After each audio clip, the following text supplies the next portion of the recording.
Assalamualaikum warahmatullahi wabarakatuh. Waalaikumsalam warahmatullahi wabarakatuh. Bagaimana kabarnya hari ini? Baik. Hari Senin, walaupun di akhir-akhir penghujung semester ya, harapan Ibu kalian. Nah, untuk pertemuan hari ini, Ibu akan menyampaikan mengenai berpikir komputasional. Dan Yunus, Septian, ya semua ya. Nah sekarang gini, Ibu udah siapkan kertas. Ada yang belum sendiri. Sekarang karena informatika ini kata Ibu tidak selalu penggunaan komputer, tapi kita akan berusaha untuk mencari solusi atau problem solving dari masalah yang ada. Jelas? Sekarang gini, ada sebuah masalah, masalahnya itu ada.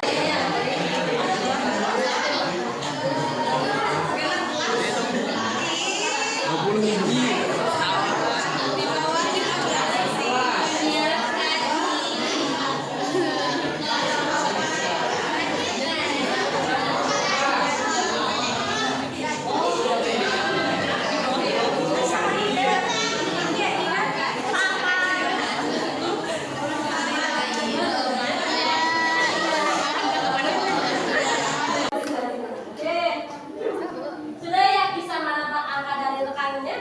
Bisa. Berapa langkah coba? Satu ada langsung ketebak? Langsung? Nah bisa?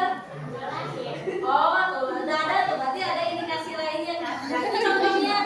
Tadi maksudnya berpikir komputer. Dari dua contoh yang udah maju ke depan, berarti banyak lagi cara. Ada yang awalnya ke usia dulu, ada yang langsung menggal di bawah 20. Bahkan ada yang dicoba satu-satu nggak ketemu ya. Dari contoh ada yang satu-satu itu nggak salah, tapi itu jalan yang dia pilih. Nah artinya apa? Kita perlu melatih kemampuan kita dalam memecahkan masalah. Kenapa perlu dilatih?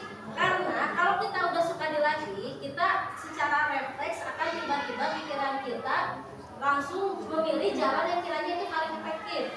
Contoh yang awalnya dipapai satu-satu itu perlu waktu.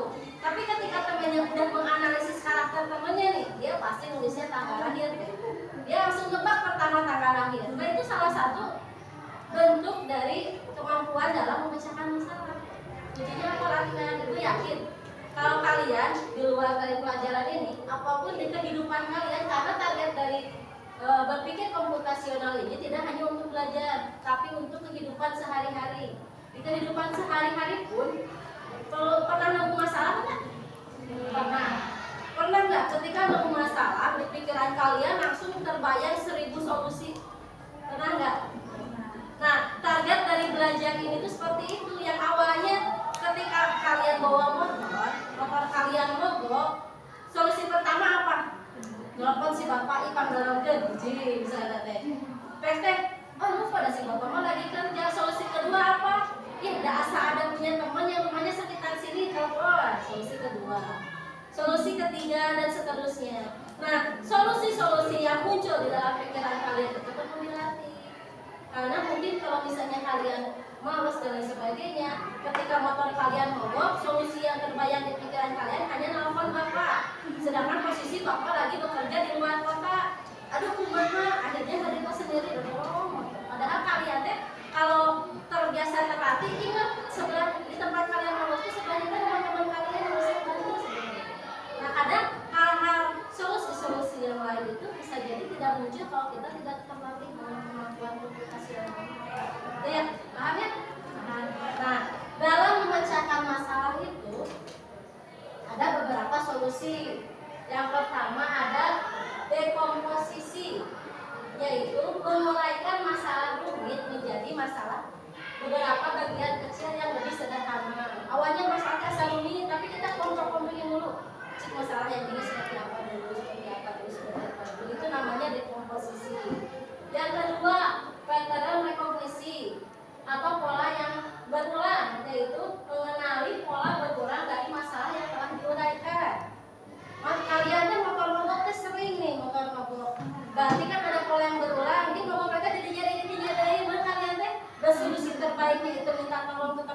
ada di situ berulang, minta tolong lagi, contohnya.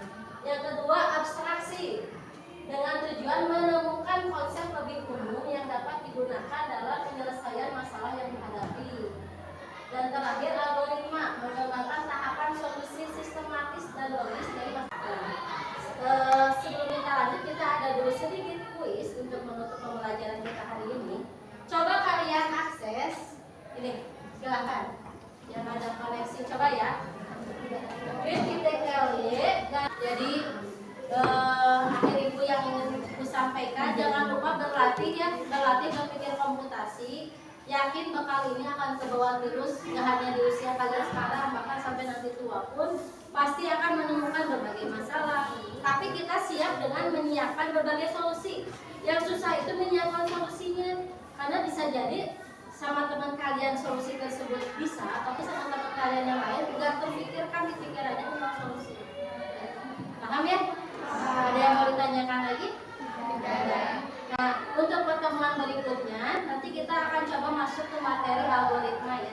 Algoritma sekarang kita belajar tanpa menggunakan komputer. Nanti di algoritma kita akan mencoba bahasa pemrograman yang lain dari sebuah masalah tadi, tapi kita akan mengurutkan langkah-langkahnya menggunakan algoritma. Ya, mungkin sekian yang dapat Ibu sampaikan. Wassalamualaikum warahmatullahi wabarakatuh.